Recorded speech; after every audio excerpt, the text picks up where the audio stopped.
यावानर्थ उदपाने सर्वतः सम्प्लुतोदके तावान् सर्वेषु वेदेषु ब्राह्मणस्य विजानतः.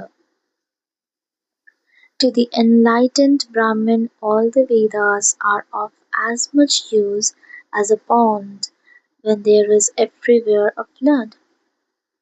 Enlightened Brahmin, one who has realized Brahman, or the truth concerning absolute reality.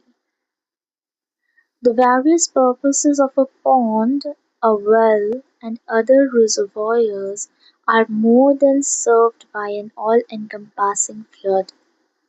Likewise, the various pleasures that result from the performance of the works enjoined in the Vedas are included in the bliss enjoyed by a Brahmin enlightened with self-knowledge.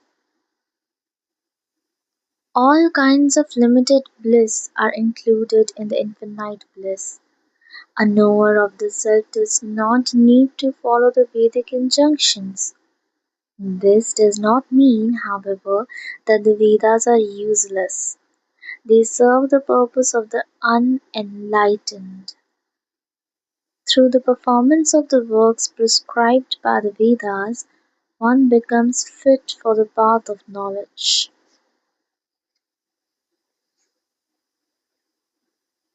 For Arjun, the performance of action is imperative. कर्मण्येवाधिकारस्ते मा फलेषु कदाचन मा कर्मफलहेतुर्भूर्मा ते सङ्गोऽस्त्व कर्मणि. To work alone, you are entitled, never to its fruit.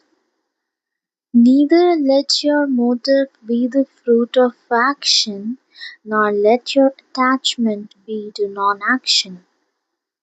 Work alone. Arjun is not ready for the path of knowledge.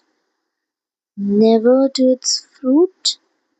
If a man longs for the fruit of action, he will have to reap it in the future. An action produces bondage when it is performed with a desire for its fruit. Non-action. Non-action is possible only for the lowest being or the highest saint. The word karma has different meanings. It primarily means action. It also means tendencies, impulses, habits, characteristics, and so on.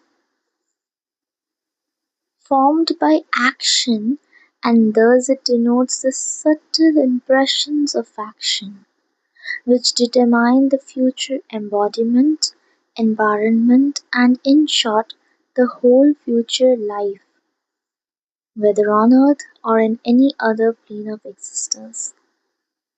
A third meaning of karma, often used in reference to one's caste or position in life, is duty. The course of conduct one ought to follow in pursuance of the tendencies acquired as a result of past actions, with a view to working them out and regaining the pristine purity of the self. If a man ought not to be impelled to an action by desire for its results, how then should he perform it?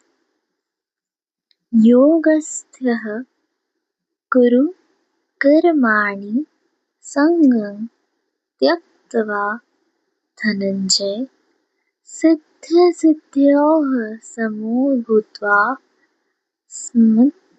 समत्वं योग उच्यते. Being established in yoga, O Dhananjay, perform your actions, casting off attachment and remaining even-minded, both in success and in failure.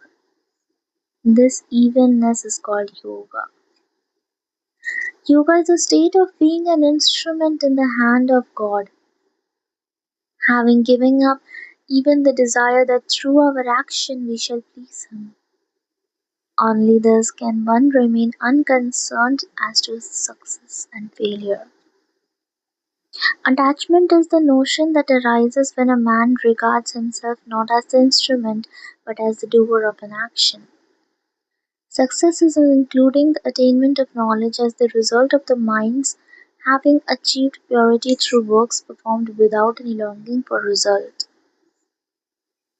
The secret of Karma Yoga is complete effacement of one's individuality and total identification with God's will. Thus alone does the worker become free from joys and griefs that result from the success or failure of his works. Thus alone does he enjoy peace while performing his duties. An action performed with a view to the result is of very inferior value.